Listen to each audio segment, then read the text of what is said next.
रात के 2 बज रहे हैं, फ़ोन हाथ में है, लेकिन दिल खाली है। कल फज्र की अजान होगी और तुम फिर सो जाओगे। तुमने कल खुद से वादा किया था, कल से सब बदल दूंगा, जिम जाऊंगा, कुरान पढ़ूंगा, नमाज वक्त पर अदा करूंगा, लेकिन कल फिर नहीं आया। ये तुम्हारी कमज़ोरी नहीं है, ये एक जंग है जो तुम अपने ही अंदर लड़ रहे हो। और सच ये है, तुम अकेले नहीं हो। चलो साइंस समझते हैं। जब तुम बार बार फ़ोन चेक करते हो या आराम की तरफ भागते हो, तुम्हारा दिमाग एक केमिकल रिलीज़ करता है, डोपामिन। ये तुम्हें थोड़ी देर की खुशी देता है, लेकिन हर बार जब तुम आसान खुशी चुनते हो, मुश्किल अनुशासन की जगह, तुम अपने दिमाग को ट्रेन कर रहे होते हो कि मुश्किल काम मत करो, आसान रास्ता चुनो।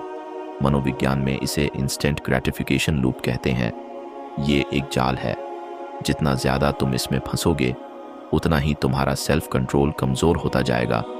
फिर तुम खुद से पूछते हो, मुझ में इतनी हिम्मत क्यों नहीं? सच ये है, हिम्मत की कमी नहीं है, सिस्टम की कमी है। और इस्लाम ने 1400 साल पहले ही इसका सिस्टम दे दिया था। अल्लाह ने कुरान में कामयाबी का एक सीधा फॉर्मूला दिया है। अल्लाह फरमाता है, और जो अपने रब के सामने खड़े होने से डरा और अपने नफ्स को ख्वाहिशों से रोक लिया, तो यकीनन जन्नत ही उसका ठिकाना है। ज़रा गौर करो, अल्लाह ने जन्नत का वादा सिर्फ ज़्यादा इबादत करने वाले इंसान से नहीं किया, वादा उस शख्स से किया जो अपने नफ्स को कंट्रोल करना जानता है। यही है जन्नत की गारंटी, सेल्फ कंट्रोल के जरिए। और इसका सबसे बेहतरीन उदाहरण है नबी यूसुफ अलैहिस्सलाम। जब उन्हें सबसे बड़ा इम्तिहान मिला, जवानी थी, अकेले थे, मौका भी था, फिर भी अल्लाह कुरान में फरमाता है, उस औरत ने उनका इरादा कर लिया था और यूसुफ भी इरादा कर लेते अगर अपने रब की दलील न देख लेते। यूसुफ अलैहिस्सलाम इंसान थे, उनके अंदर भी ख्वाहिश थी, लेकिन उन्होंने अपने रब को याद किया और रुक गए। यही है असली कामयाबी, यही है असली कंट्रोल। जब तुम्हारा नफ्स कहे कर ले और तुम अल्लाह की याद में रुक जाओ।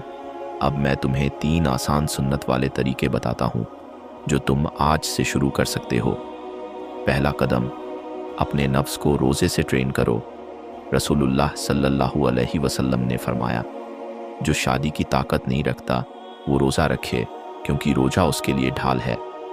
रोज़ा सिर्फ भूखा रहना नहीं है, ये नफ्स की जिम है। हर सोमवार और गुरुवार का नफल रोज़ा अपने आप को कंट्रोल करने की प्रैक्टिस है। दूसरा कदम, गुस्से को कंट्रोल करो, अपनी पोजीशन बदलो। रसूलुल्लाह सल्लल्लाहु अलैहि वसल्लम ने फरमाया, जब तुम में से कोई खड़े होकर गुस्सा हो तो बैठ जाए, अगर गुस्सा ख़त्म ना हो तो लेट जाए। ये सुनने में बहुत आसान लगता है, लेकिन ये दिमाग और शरीर को शांत करने का तरीका है। पोजीशन बदलने से तुम्हारा नर्वस सिस्टम शांत होने लगता है। अल्लाह ने अपने नबी के जरिए 1400 साल पहले ही हमें गुस्सा संभालने का तरीका सिखा दिया। तीसरा कदम, लगातार छोटे छोटे अच्छे काम करना। आयशा रज़ियल्लाहु अन्हा फरमाती हैं, रसूलुल्लाह सल्लल्लाहु अलैहि वसल्लम ने फरमाया, अल्लाह को सबसे प्यारा अमल वो है जो लगातार किया जाए, चाहे वो छोटा ही क्यों ना हो। तुम्हें एक ही रात में परफेक्ट मुसलमान या परफेक्ट अनुशासित इंसान नहीं बनना। बस रोज़ एक छोटा काम, एक सजदा, एक तस्बीह, कुरान का एक पन्ना। मनोविज्ञान भी यही कहता है, छोटी छोटी आदतें अगर रोज़ निभाई जाए तो वही सबसे बड़ा बदलाव लाती हैं। इस्लाम ने ये बात 1400 साल पहले ही सिखा दी थी। एक बात हमेशा याद रखना, तुम्हारा नफ्स तुम्हें हर दिन आजमाएगा। हर सुबह कहेगा थोड़ा और सो लो, हर रात कहेगा बस एक वीडियो और देख लो। लेकिन तुम वो इंसान नहीं हो जो हर बार हार मान जाए। अल्लाह तुमसे दूर नहीं है, बस तुम थोड़ी देर के लिए अल्लाह से दूर हो गए हो। और अल्लाह का दरवाज़ा कभी बंद नहीं होता। तवक्कुल का मतलब ये नहीं कि तुम कुछ मत करो।